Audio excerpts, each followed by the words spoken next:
नमस्कार. न्यूज डंकामध्ये मी महेश विचारे आपल्या सगळ्यांचं मनपूर्वक स्वागत करतो.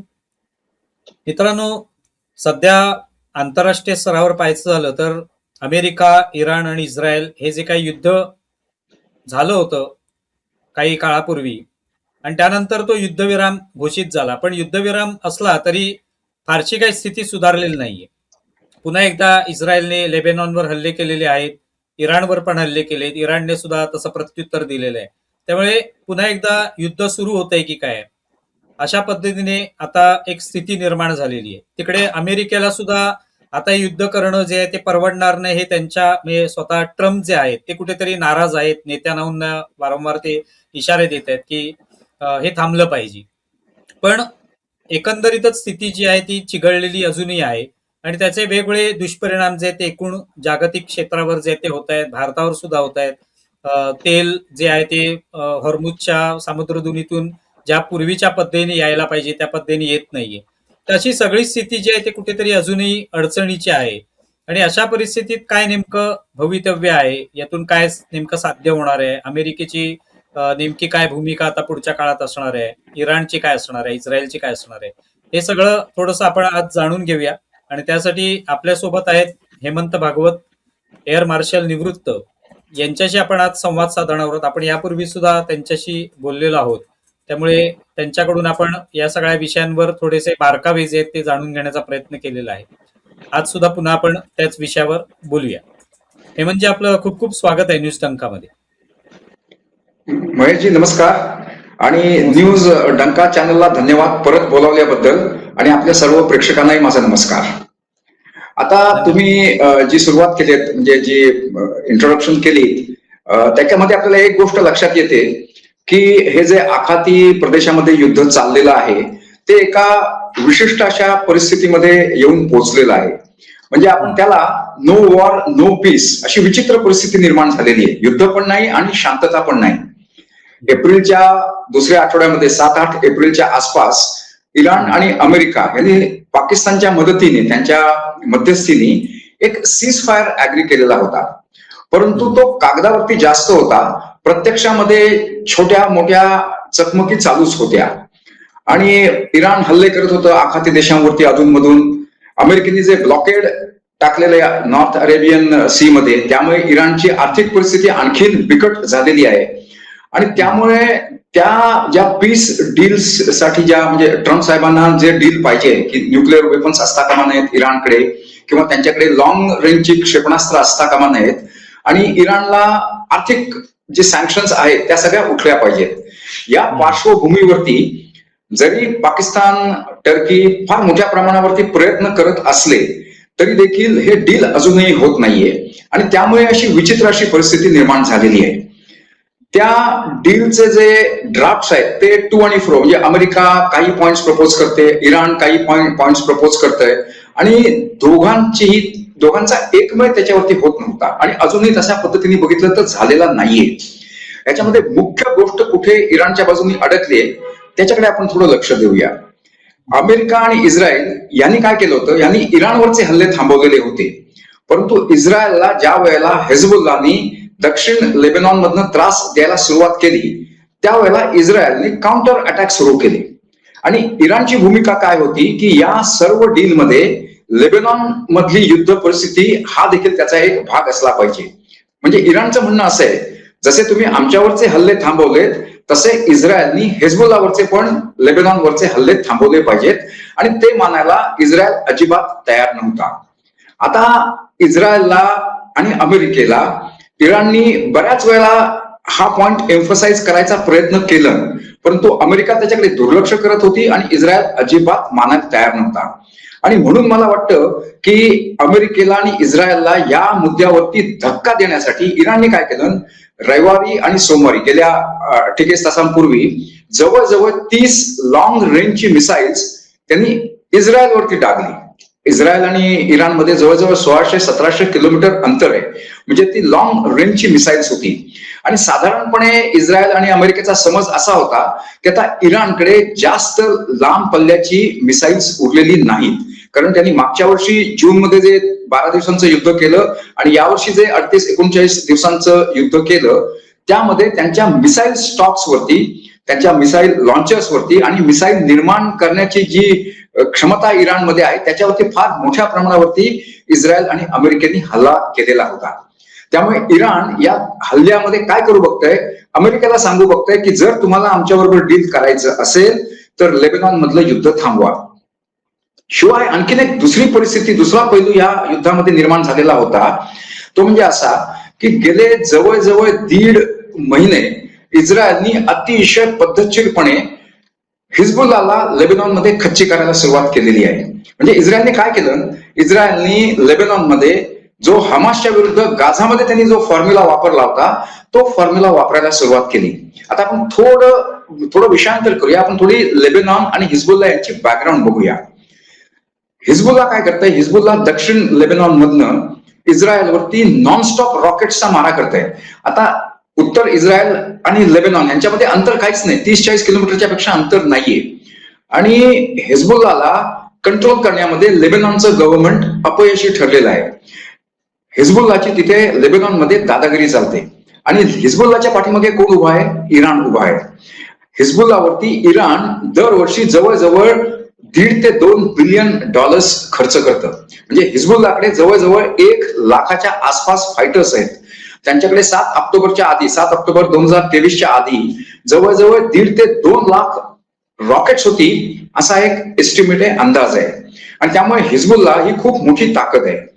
आता युनायटेड नेशनचं देखील एक रेझोल्युशन आहे 1701 की ज्याच्यामध्ये हिजबुल्लानी एक रिव्हर आहे, नदीचं नाव आहे लिटानी रिव्हर, जी पूर्वेकडनं पश्चिमेकडे वाहते आणि इस्रायलच्या उत्तरेला साधारणपणे लेबनॉनमध्ये ती 30 किलोमीटर अंतरावरती आहे. युनायटेड नेशनचं हे 1701 रेझोल्युशन आहे. त्याप्रमाणे हिजबुल्लाने या लिटानी रिव्हरच्या दक्षिणेला अजिबात यायचं नाहीये, परंतु हिजबुल्ला युनायटेड नेशनचा देखील आदेश मानत नाही.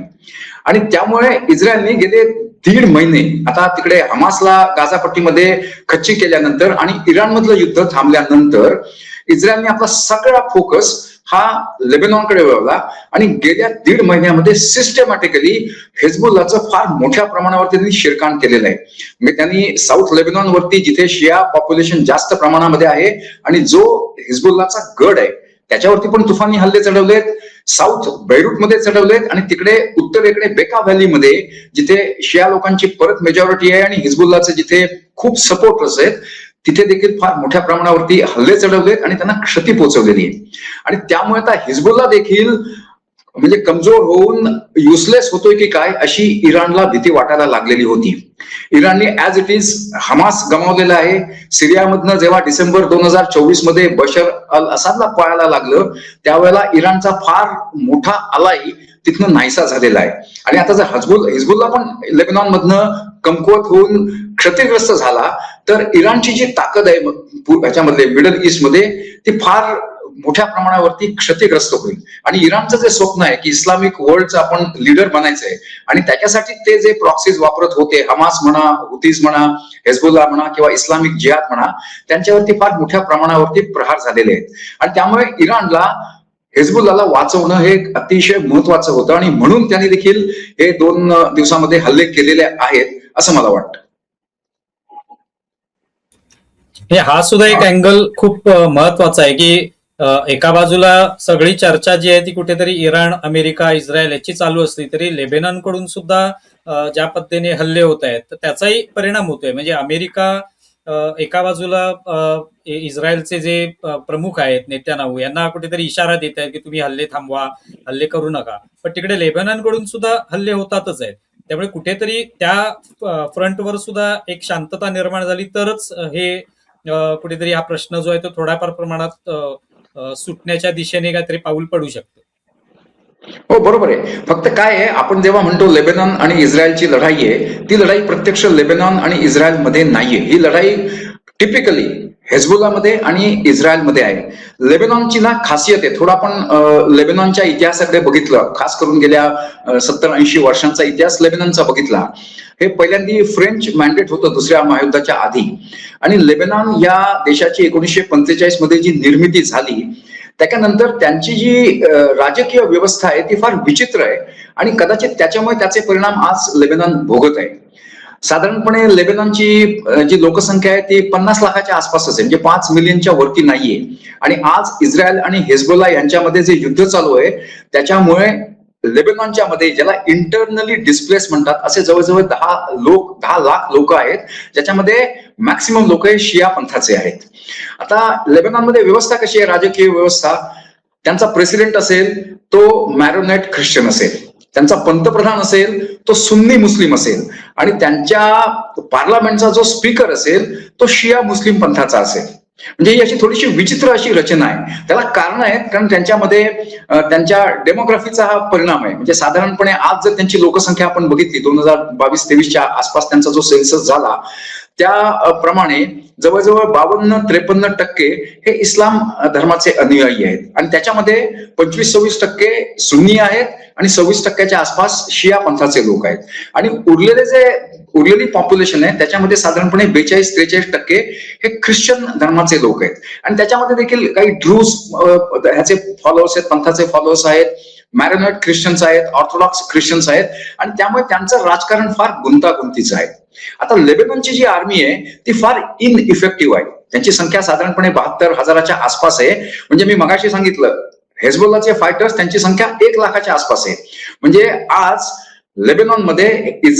लेबनॉनच्या प्रेसिडेंटनी हेजबोल्लाला हुकूम दिलेला आहे साधारणपणे एप्रिलच्या महिन्यामध्ये की तुम्ही आपली हत्यारं खाली ठेवा आणि फक्त तुम्ही राजकारणामध्ये राहा, तुम्ही लेबनॉनच्या सिक्युरिटी क्षेत्रामधनं बाहेर पडा, असं त्यांनी हेजबोल्लाला ऑर्डर दिलेली आहे. परंतु हेजबोल्ला ते मानत नाही आणि हेजबोल्लाच्या बाबतीत लेबनॉन काही करूही शकत नाही. आता या बॅकग्राऊंडवरती काय झालं होतं की या लेबनॉन आणि इस्रायल, जगाचं असं साधारणपणे इम्प्रेशन होतं रे ही लढाई लेबनॉन आणि इस्रायलच्या मध्ये चालू आहे. म्हणून अमेरिकेने पुढाकार घेतलं आणि गेल्या आठवड्यात तुम्ही जर बघितली असेल ही बातमी तर लेबनॉनचे रिप्रेझेंटेटिव्ह आणि इस्रायलचे रिप्रेझेंटेटिव्ह हे वॉशिंग्टन मध्ये गेले होते आणि त्यांच्या दोघांच्या मध्ये करार झाले, वाटाघाटी झाल्यानंतर की आपण ह्या गोष्टी करायच्या आणि ह्या गोष्टी करायच्या नाही. परंतु हेजबोल्ला कॉन्स्टंटली सांगताय की तुम्ही जरी ठरवलं लेबनॉन आणि इस्रायलनी तरी आम्ही त्या वाटाघाटीमध्ये आलेले नाही आणि आम्ही त्याचा भाग नाही आणि त्यामुळे आम्ही तुमच्या बरोबर लढतच राहणार. आणि इराण जोपर्यंत हेजबोल्लाला शटअप कॉल देत नाही तोपर्यंत हेजबोल्ला त्यांच्याकडे असलेली रॉकेट्स आहेत ती इस्रायलवरती डागत राहणार. आणि त्याच्यामुळे परिणाम काय होतोय, उत्तर इस्रायल मधले बरेच नागरिक आता पुन्हा एकदा असुरक्षित झालेले आहेत. म्हणजे 7 ऑक्टोबरच्या इस्रायलला जवळजवळ त्यांचे 65 उत्तर इस्रायल मधनं दक्षिण भागामध्ये जवळजवळ 2 वर्षांकरता हलवायला लागलेले होते. आणि कुठला देश ही परिस्थिती फार काळ चालून देईल? आपण म्हणजे इस्रायलकडे बघितलं तर इस्रायलला ही लिबर्टी नाहीये की तुम्ही 60-70, इस्रायल देखील फार मोठ्या लोकसंख्येचा देश नाहीये आणि त्यामुळे इस्रायलला प्रत्युत्तर देणं हे भाग होतं. आणि आता तुम्ही ह्या संपूर्ण युद्धाकडे बघितलं तर इराण अमेरिका, इराण इस्रायल आणि हेजबोल्ला इस्रायल हे एका विचित्र आणि फार निर्णायक अशा वळणावरती ही परिस्थिती येऊन ठेपलेली आहे. म्हणजे थोडं विस्ताराने सांगायचा प्रयत्न करतो. ही लढाई निर्णायक मोडवरती ट्रम्प साहेबांसाठी आहे, नेतान्याहूसाठी आहे आणि लेबनॉन या देशासाठीही आहे. प्रेसिडेंट ट्रम्पसाठी काय होणार आहे? प्रेसिडेंट ट्रम्पची पहिली इलेक्शन असू दे किंवा दुसरी इलेक्शन असू दे, त्यांचं कॅम्पेन मध्ये एक वाक्य असं कायम असायचं की माझ्या आधीचे जे प्रेसिडेंट होते म्हणजे त्यांच्या पार्टीचे देखील बरं का, म्हणजे रिपब्लिकन पार्टीचे देखील प्रेसिडेंट, म्हणजे ते प्रेसिडेंट बुशना देखील दोष द्यायचे की तुम्ही अफगाणिस्तानमध्ये फॉर एव्हर वॉर केलं, तुम्ही इराकमध्ये फॉर एव्हर वॉर केलं, मी तुमच्यापेक्षा सगळ्यांच्या पेक्षा स्मार्ट आहे, मी अशा लढाईमध्ये अमेरिकेला कधीही गुंतवून देणार नाही. ही त्यांची म्हणजे कॅम्पेनची मोठी भूमिका होती. आणि त्यांच्या पाठीमागे अमेरिकेचे जे नागरिक आहेत त्यांना मागा, त्यांचा जो बेस आहे मेक अमेरिका ग्रेट अगेन, हा जो त्यांच्या नागरिकांचा बेस जो ट्रम्पला सपोर्ट करतोय. आणि आपण हेही लक्षात ठेवलं पाहिजे, आपण ट्रम्पना, आपल्याला ट्रम्प आवडत नाही, त्यांनी आपल्यावरती बरेच टॅरिफ टाकलेले आहेत, आपला H-1B व्हिसासाठी वाटेल तेवढे ते पैसे मागतायत.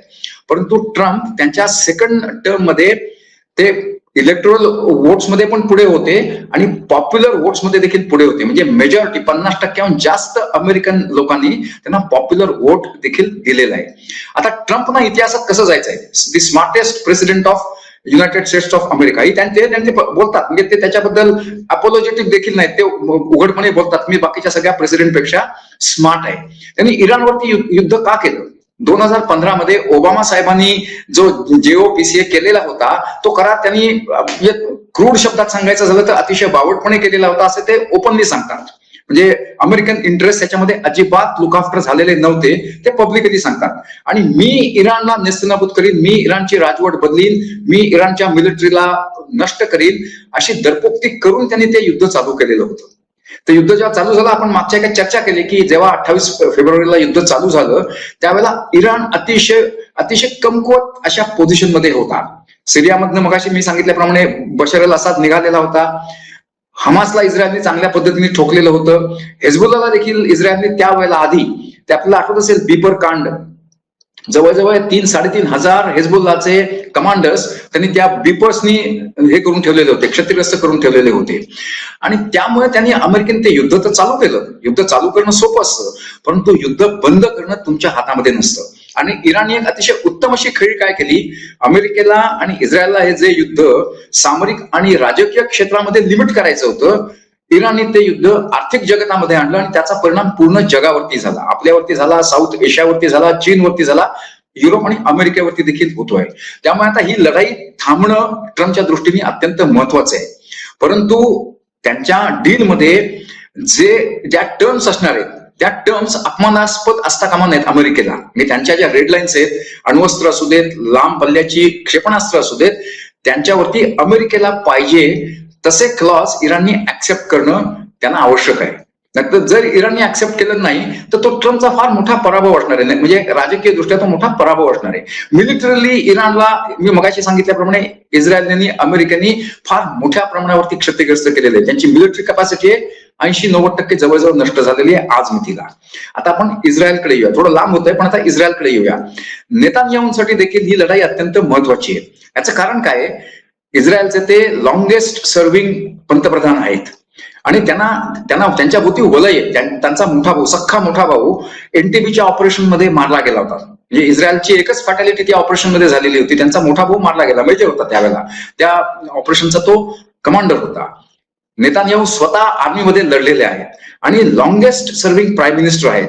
परंतु त्यांच्यावरती डाग कधी आला, 7 ऑक्टोबरला ज्या वेळेला हमासने तो इस्रायलवरती हल्ला केलं त्यावेळेला त्याची राजकीय आणि नैतिक जबाबदारी ही नेतान्याहूंच्या वरती आलेली आहे आणि त्याला त्याचा जबाब हा द्यायला लागणार आहे. आता काय आहे, तिकडे अमेरिकेमध्ये जशा नोव्हेंबरमध्ये इलेक्शन्स आहेत तशा ऑक्टोबरमध्ये इस्रायलमध्ये इलेक्शन्स आहेत आणि नेतान्याहू आता बॅकफूट वरती आहे. एक तर 7 ऑक्टोबरची नामुष्की, 7 ऑक्टोबरला इस्रायल गाफील होतं असा आरोप त्यांचे विरोधी त्यांच्यावरती ओपनली करतात आणि ती गोष्ट खरी आहे. त्याच्यातच काय झालंय, नेतान्याहूवरती पर्सनली एक करप्शनचा चार्ज आहे आणि ते ट्रायल कोर्टामध्ये अनेक वर्षांपासून चालू आहे. 7 ऑक्टोबरच्या आधी त्यांनी आणखीन एक खेळी खेळलेली होती.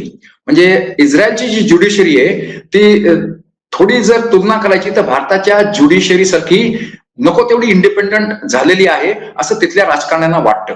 आणि म्हणून नेतान्याहूंनी त्यांच्या नेसेटमध्ये एक कायदा आणलेला आहे की ज्युडिशरीच्या ताकदीला कंट्रोल करायचं. आणि या मुद्द्यावरती पुरं इस्रायल व्हर्टिकली डिवायडेड आहे, प्रो आणि अँटी नेतान्याहू या मुद्द्यावरती पण. आणि त्यामुळे नेतान्याहूंना ऑक्टोबर मधली जी इलेक्शन आहे ती अत्यंत महत्वाची आहे. आणि त्यामुळे त्यांनी जे हे इराणच्या बरोबर आणि हेजबोल्लाच्या बरोबर युद्ध चालू केलेलं आहे, छेडलेलं आहे, त्याच्यामध्ये इस्रायलचे जे संरक्षणाच्या दृष्टीने जे इंटरेस्ट आहेत ते संपूर्णपणे अचीव झाले तरच ते यश घेऊन ते कॅम्पेन मध्ये उतरू शकतात. त्याच्यामध्ये त्यांना जर अपयश आलं तर तो मुद्दा त्यांचे विरोधक त्यांच्या विरोधामध्ये वापरून त्यांना राजकीय ह्याच्यामध्ये पराभव करू शकतात. आणि मगाशी मी लेबनॉनच्या बाबतीत विस्ताराने बोललोय, जर या युद्धामध्ये हिजबुल्ला खरोखरच जर खच्ची केलं गेलं तर लेबनॉन हा देश परत एकदा ज्याला सार्वभौम देश म्हणून जगू शकतो. आता तो देश नकाशावरती सार्वभौम आहे, कागदावरती आहे, परंतु वस्तुस्थितीमध्ये नाहीये. मी मगाशी विस्ताराने सांगितलं. पण जर या युद्धामध्ये आत्ता या मोक्याला जर इस्रायलने हेजबुल्लाला खरोखर निष्प्रभ आणि क्षतिग्रस्त केलं तर पुन्हा एकदा लेबनॉन आपली सोव्हर्निटी म्हणतात त्याला, किंवा आपली सार्वभौमता आहे ती रिगेन करू शकतो. हे निर्णायक पैलू आहेत. म्हणजे ट्रम्पसाठी महत्वाचं आहे, नेतान्याहूंसाठी पण महत्वाचं आहे आणि लेबनॉन या देशासाठी देखील ही लढाई महत्वाची आहे. तुम्ही अगदी हा सगळा मुद्दा जो ते विस्ताराने सांगितला, पण एकंदरीतच म्हणजे केवळ हा अमेरिका कात्रीत सापडले किंवा ट्रम्प कात्रीत सापडले तर ते इराण बरोबरची जी काही त्यांचं डील चालू आहे त्याच्या माध्यमातून ते चर्चा करतायत, पण त्याच्यात यश येत नाही, तिथे ते कात्रीत सापडलेलेच आहेत. पण दुसरीकडे हिजबुल्ला आणि इस्रायल यांचं जे काही युद्ध चालू आहे त्याच्यातून सुद्धा संपूर्ण जग जे आहे ते कात्रीत सापडलेलं आहे. तर या सगळ्यातून सोल्युशन जे आहे ते निघणं कठीण वाटतंय. मग या सगळ्याचा परिणाम जो आहे तो आणखी आता किती काळ राहू शकतो, किंवा याचा बाकीचे सगळे जे काही परिणाम आपण पाहतोय त्याच्यावर कितपत प्रभाव जो आहे तो राहील आणि कधीपर्यंत राहील, काय नेमकं याच्यातून मिळणार आहे हाती आपल्या? विचारासाहेब, आपण आतापर्यंत लेबनॉन, इस्रायल आणि अमेरिकेच्या बद्दल बोललो, परंतु याच्यामध्ये आणखीन एक जो पैलू आहे आणि तुमच्या प्रश्नाचं उत्तर कदाचित त्याच्यामध्ये दडलेलं आहे. आज इराणमध्ये देखील फार मोठ्या प्रमाणावरती अंतर्गत कलह चालू आहे. म्हणजे तो बाहेर येत नाही, कारण इराणने आत्ताच मला वाटतं मागच्या आठवड्यामध्ये इंटरनेटला परत चालू केलंय. परंतु ह्याच्या आधी काय होतं, इराणमध्ये जरी त्या अयातोलांची तेहरानमधली राजवट ही धर्मांध होती, पण एक त्याच्यामध्ये व्यवस्था होती. त्या व्यवस्थेमध्ये त्यांचे सुप्रीम कमांडर होते, त्यांचे प्रेसिडेंट होते, आताही त्यांचे प्रेसिडेंट आहेत, त्यांची गार्डियन काउन्सिल होती, त्यांची असेंब्ली ऑफ एक्सपर्ट्स होती, त्यांची पार्लमेंट ज्याला मजलिस म्हणतो तीही होती. आणि त्यामुळे एक रचना होती, त्या रचनेमधनं निर्णय प्रक्रिया ही चालवली जायची, राबवली जायची. परंतु सध्या काय झालेलं आहे, अमेरिकेने आणि इस्रायलने जो मार्च मध्ये त्यांच्यावरती फार मोठ्या प्रमाणावरती हल्ला केला, त्यांच्या सर्व ज्याला क्रीम म्हणतात लिडरशिपचं ते नष्ट केलं. आणि त्यामुळे आज त्यांचे जे IRGCचे कमांडर्स आहेत त्यांच्या हातामध्ये संपूर्ण सत्ता गेलेली आहे. ती राजकीय सत्ता असू दे, सामरिक निर्णय घ्यायचे अधिकार असू देत, आर्थिक निर्णय घ्यायचे अधिकार असू देत, आता सर्व ते IRGCच्या कमांडर्सकडे गेलेले आहेत. आणि IRGC ही इराणमध्ये तशी फार मोठी पॉप्युलरशी संघटना नाहीये, परंतु त्यांच्याकडे शस्त्र आहेत आणि शस्त्र आपल्या नागरिकांच्या विरुद्ध वापरायची त्यांची तयारी आहे. आणि त्यामुळे अजूनही त्यांची दादागिरी इराणमध्ये चालते. तर या बॅकग्राऊंडमध्ये आपण इराणकडे बघितलं तर इराणमध्ये बऱ्याच मॉडरेट लोकांची संख्या आहे की ज्यांना नॉर्मल लाईफ जगायचं, त्यांना इराण ही या देशाने एक नॉर्मल देश म्हणून जगावं अशी अपेक्षा आहे. इराणकडे आपल्याला माहिती आहे खूप ऑइल आणि गॅसचे रिझर्व्ह आहेत, म्हणजे त्यांना इन्कम हा सोर्स काय आहे याची चिंता नाहीये. परंतु त्यांच्याकडे हा जो माथेबिरूपणा आहे की आमच्या धर्माप्रमाणे शरियामध्ये दिलंय त्याचप्रमाणे तुम्ही जगलं पाहिजे, गेली 47 वर्ष आपली आयडिओलॉजी आहे ते त्यांनी इराणमध्ये ती इम्पोज केलेलीच आहे, परंतु पुऱ्या आखाती देशांवरती देखील ते इम्पोज करायचा प्रयत्न करतायत, डायरेक्टली किंवा इनडायरेक्टली. आणि इथे थोडे जर IRGCचे कमांडर मागे आले नाहीत तर मग कदाचित परत युद्ध चालू पुन्हा होऊ शकतं. कारण अमेरिकेला शेवटी स्ट्रेट ऑफ हॉर्मुझ उघडणं अत्यावश्यक असणार आहे, कारण त्याचा जगाच्या आर्थिक ह्याच्यावरती परिस्थितीवरती किंवा हेल्थवरती परिणाम होतो आहे. आणि जर IRGCच्या कमांडर्सनी रिझनेबलनेस म्हणतात किंवा ज्याला सामंजस्य दाखवलं नाही की एक म्हणजे पाऊल आम्ही मागे होतो, एक पाऊल तुम्ही मागे व्हा, आणि मग सामंजस्याने जर डिप्लोमसी याच्यामध्ये येऊ दिली परत, मग त्याच्यामध्ये मजलिसचे त्यांचे स्पीकर आहेत, त्यांचे फॉरेन अफेअर्स मिनिस्टर आहेत, इराणचे खुद्द प्रेसिडेंट आहेत, त्यांना देखील आता म्हणजे वाटाघाटीने हा प्रश्न सुटावा असं वाटतं. परंतु IRGCचे कमांडर जोपर्यंत इराणला आता पूर्णपणे कंट्रोल करत आहेत तोपर्यंत इराण काय करेल याच्यावरती प्रश्नचिन्ह आहे. आणि तुम्ही जो प्रश्न विचारलात की हे युद्ध कधी थांबेल किंवा कुठल्या दिशेने जाईल, याचं उत्तर आता IRGCचे कमांडर्स आहेत, त्यांच्या डोक्यामध्ये आपण परत स्पष्ट शब्दात बोलायचं तर अक्कल शिरली तर कदाचित हे युद्ध आहे त्या परिस्थितीमध्ये थांबेल. कारण आता ट्रम्पना युद्ध वाढवायचं नाहीये, इस्रायलला फक्त आता इंटरेस्ट हेजबुल्लाच्या विरुद्धच आहे, आणि इराण मधल्या लोकांना देखील आता कंटाळा आलाय. आपण भारतामध्ये या युद्धामध्ये खूप आर्थिक प्रॉब्लेम्स यायला लागलेले आहेत, महागाई वाढते, तरी देखील आपलं इन्फ्लेशन अजूनही 6% खालतीच आहे. इराणमध्ये इन्फ्लेशन रेट 70% आसपास, त्यांच्या रियालला काहीही किंमत उरलेली नाहीये. आता युद्ध सदृश्य परिस्थिती आहे म्हणून इराणचे नागरिक आज IRGCच्या पाठीमागे उभे आहेत, परंतु असे ते किती दिवस राहणार याला देखील मर्यादा आहेत. आणि भविष्यामध्ये जेव्हा युद्ध थांबेल, माझी अशी खात्री आहे की 6 महिने किंवा 12 महिने डाऊन दी लाईन इराणचे नागरिक या मुद्द्यावरती परत रस्त्यावरती उतरणार आहेत आणि त्यावेळेला त्यांना कोणी थांबवू शकणार नाही.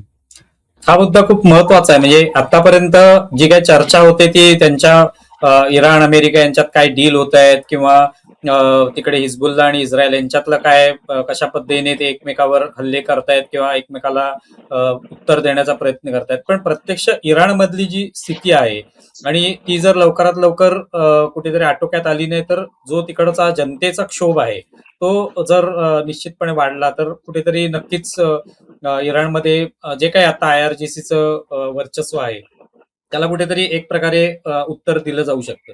भारताची तुम्हाला भूमिका जी आहे किंवा स्थिती जी आहे अशा सगळ्या परिस्थितीमध्ये, ही आता काय वाटते? म्हणजे मी आर्थिक या अँगलने विचारत नाहीये, पण भारत सुद्धा आता या सगळ्या परिस्थितीमध्ये वेगवेगळे अरब राष्ट्र जे आहेत त्यांच्याशी संवाद साधतोय, कारण कुठेतरी हा सगळा तेलाचा प्रश्न, नैसर्गिक वायूचा प्रश्न हा सगळा सुटला पाहिजे.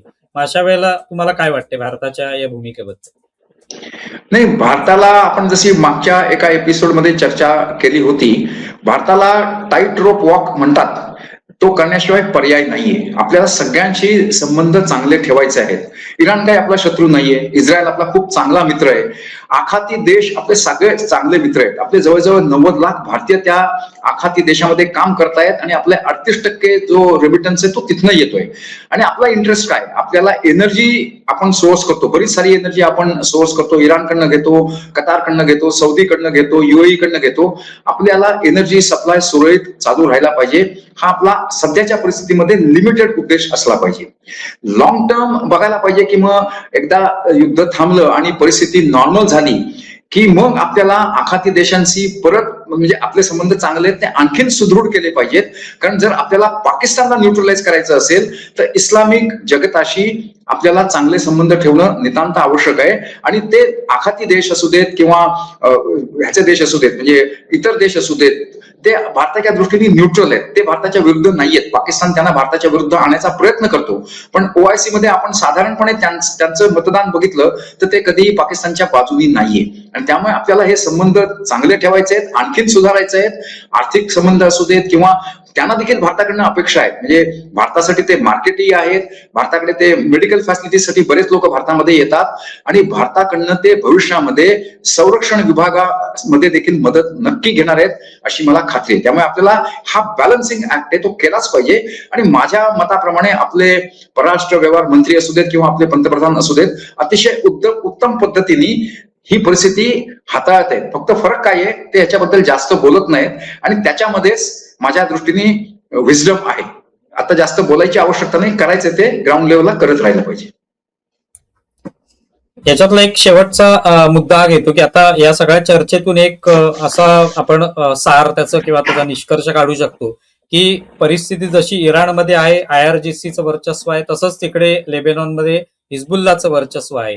आणि हे दोन्ही अडसर जे आहेत ते या सगळ्या याच्यातले दिसून येत आहेत. सध्या तरी जर अमेरिका आणि इराण यांच्यातलं जे काही डील आहे ते जर त्याच्यातून तोडगा काढायचा असेल, तो प्रश्न सुटायचा असेल, तर हे दोन्ही मला वाटतं की याच्यातले एक प्रकारे अडथळे म्हणा किंवा काटा जसं म्हणतो आपण तसं आहे, तर तो निघणं आवश्यक आहे, तरच कदाचित होईल असं तुम्हाला वाटतं का? हो, हे बरोबर, तुम्ही एकदम योग्य बोलला. परंतु त्याच्यावरती बाहेरच्या एक्सटर्नल फॅक्टर्सचा कंट्रोल फार कमी असणार आहे. म्हणजे IRGCला हटवायचं काम इराणच्या लोकांनीच केलं पाहिजे. बाहेरून रेजिम चेंज, तिथली राजकीय परिस्थिती बाहेरचे ऍक्टर्स बदलू शकत नाहीत. इस्रायलची जी संरक्षणाच्या बाबतीतली कंपल्शन्स आहेत त्याच्याबद्दलही आपण बाहेरचे लोक काही करू शकत नाही. म्हणजे जर इस्लामिक वर्ल्डमध्ये इस्रायलच्या बाबतीत विचार करण्याच्या परिस्थितीमध्ये जर बदल झाला तरच मध्य पूर्वेमध्ये दीर्घकाळ टिकेल अशी शांतता निर्माण होऊ शकते. परंतु त्या गोष्टी आपण भविष्यामध्येच त्या कशा घडतील याबद्दल विचार करू शकतो. आताच्या परिस्थितीमध्ये देखील असं तरी वाटत नाहीये की पुढच्या 2-3 वर्षामध्ये तिथे म्हणजे ज्याला स्टेबल शांतता निर्माण होईल असं आता तरी वाटत नाहीये. या सगळ्या विषयावर सविस्तरपणे सांगितलं. म्हणजे प्रामुख्याने आपण ही चर्चा जी काही एकंदरीत सामरिक जी स्थिती आहे त्याविषयीच केली, आर्थिक जी स्थिती आहे त्याविषयी आपण बोलत नाहीये.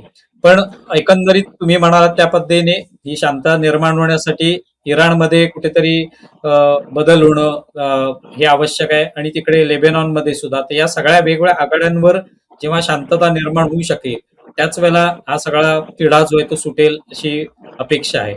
पण बघूया येत्या काळामध्ये काय होते. म्हणजे अगदीच लवकरच ते व्हावं अशी अपेक्षा असली तरी होईल अशी याची शक्यता तरी तुर्तास दिसत नाहीये. त्यामुळे बघू काय होतंय ते. पण तुम्ही इथे आलात आणि आमच्याशी हा संवाद साधला, हा सगळा विषय सविस्तरपणे मांडलात, त्याबद्दल खूप खूप आभारी आहोत. धन्यवाद. नमस्कार. तर मित्रांनो, आत्ताच आपण हेमंत भागवत यांच्याशी हा संवाद साधला आणि हा सगळा विषय पुन्हा एकदा समजावून घेण्याचा प्रयत्न केला. तुम्हाला आमचा व्हिडिओ कसा वाटलाय जरूर कळवा. आमचा व्हिडिओ जास्तीत जास्त लाईक करा, शेअर करा आणि आमचे युट्यूब चॅनल सबस्क्राईब करा. धन्यवाद.